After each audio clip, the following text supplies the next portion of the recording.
చుడిదార్ కృష్ణకు బాగోదని మురారి అంటాడు. దీంతో కృష్ణ తాన్ని కొట్టేందుకు గరిటె పట్టుకొని వెంటపడుతుంది. కాసేపు అటు ఇటు పరుగులు పెడుతూ ముకుంద చుట్టూ ఉంటారు. అది చూసి ముకుంద ఆదర్శ్ రగిలిపోతారు. భవాని వాళ్ళని ఆపి ఇద్దరిని పక్క నిలబడమని చెప్తుంది. తను చెప్పింది పాటించాలని భవాని కృష్ణ వాళ్లకు చెప్తుంది. అలా అని మాట ఇవ్వమని అంటుంది. అలా అంటారు ఏంటి? ఎప్పుడైనా మా స్వార్థం గురించి ఆలోచించామా అని కృష్ణ అంటుంది. అదే నా బాధ కూడా. ఏ స్వార్థం లేకుండా పిచ్చిదానిలా అందరి గురించి ఆలోచిస్తావు.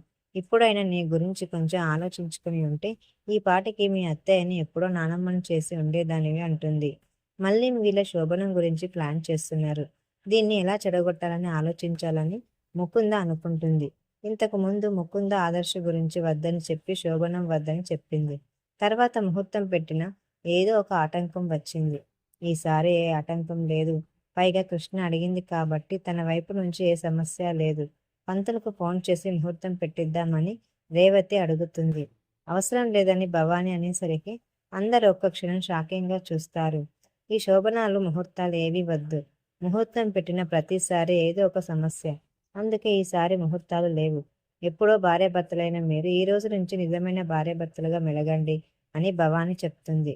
కృష్ణ మురారి ఒకరినొకరు చూసుకుని సిగ్గుపడతారు. ఇదేంటి ఈవిడ ఇంత పెద్ద షాక్ ఇచ్చింది? శోభన ముహూర్తం పెడితే ఏదో ఒకటి చేసి చెడగొట్టాలని అనుకుంటే ఇలా అన్నది. ప్రతి రాత్రి వీళ్లకు నేనెక్కడ కాపలా ఉండేదని ముకుంద టెన్షన్ పడుతుంది. 9 నెలలు తిరిగేలోగా నీ చేతికి మనవడో మనవరాలో వచ్చేస్తుంది.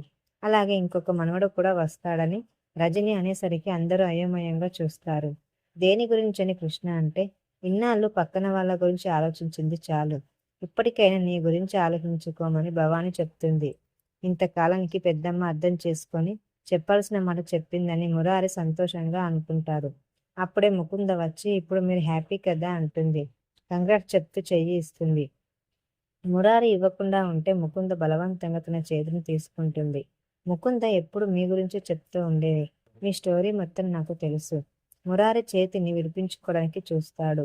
కానీ ముకుంద మాత్రం వదలకుండా పట్టుకొని ఉంటుంది. నేను కాస్త డిసప్పాయింట్ అయ్యాను. శోభనానికి ముహూర్తాలు పెడతారేమో, కృష్ణకి చెల్లెలిలాగా ఏర్పాట్లు చేద్దామని అనుకున్నాను. కానీ అవకాశం లేకుండా పోయిందని అంటుంది. కృష్ణ అటుగా వచ్చి వాళ్ళని చూస్తుంది. కృష్ణ వచ్చేసరికి ముకుంద వెళ్ళిపోతుంది. మీరా ఏం మాట్లాడుతుంది? చెయ్యి పట్టుకుని వదలకుండా ఉందని అడుగుతుంది. కంగ్రాట్స్ చెప్పింది. శోభనానికి ముహూర్తాలు లేవని పెద్దమ్మ లైన్ క్లియర్ చేసింది కదా, అందుకే చెప్పిందని అంటాడు. కంగ్రాట్స్ మీకు చెప్పడం ఏంటి? నాకు కదా చెప్పాల్సిందని కృష్ణ డౌట్గా అడుగుతుంది. కాసేపు మురారి శోభనం గోల మొదలు పెడతాడు. ముకుంద భవానీ మాటల గురించి ఆలోచిస్తూ ఉంటుంది. ఇంత పెద్ద ట్విస్ట్ ఇచ్చిందేంటి? మోడర్న్ అత్తలాగా ముహూర్తాలు లేకుండా రాత్రి పగలను చూడొద్దని అల్టిమేటం ఇచ్చిందని తిట్టుకుంటుంది. రజనికి ఫోన్ చేసి పిలిపిస్తుంది. సంగీత కూడా వస్తే తనను బయటకు వెళ్ళమని పంపించేస్తుంది. తను చెప్పేది నోరు మూసుకొని వినమని. ముకుంద రజనిని గౌరవం లేకుండా మాట్లాడుతుంది. వాము పిన్ని గారి దగ్గర నుంచి రావే పోవేదాకా వచ్చావా అని అంటుంది. అంతా మీ కూతురు పెళ్లి కోసమేనని కవర్ చేస్తుంది. కృష్ణ మురారి ఒక్కటి కాకుండా ముకుంద రజనికి ఏదో ప్లాన్ చెప్తుంది. కృష్ణ అందంగా రెడీ అయి గదిలోకి పాల గ్లాస్ పట్టుకొని వస్తుంది. భార్య అందాన్ని చూసి మురిసిపోతాడు. కాసేపు మురారిని ఆట పట్టిస్తుంది. హనీమూన్కి వెళ్దామని మురారి అంటాడు. అవసరం లేదని కృష్ణ కోపంగా అంటుంది. కనీసం మన ఫామ్ హౌస్ అయినా వెళ్ళి నువ్వు నేను ఒక 3 రోజులే డిస్టర్బెన్స్ రాకూడదని మురారి అంటాడు. ముహూర్తాలు కుదరడం లేదని కదా అత్తయ్య అలా చెప్పారు. కాబట్టి అలాంటి ప్లాన్స్ అవసరం లేదని కృష్ణ చెప్తుంది. అప్పుడంటే ముకుంద ఉండేది. తన కోసం ఆలోచించి వద్దని అనుకున్నాం. కానీ ఇప్పుడు ముకుంద ఇలా ఎందుకు చేస్తుందని అంటాడు. ఇప్పుడు ఆ టాపిక్ అవసరమా అని తిడుతుంది.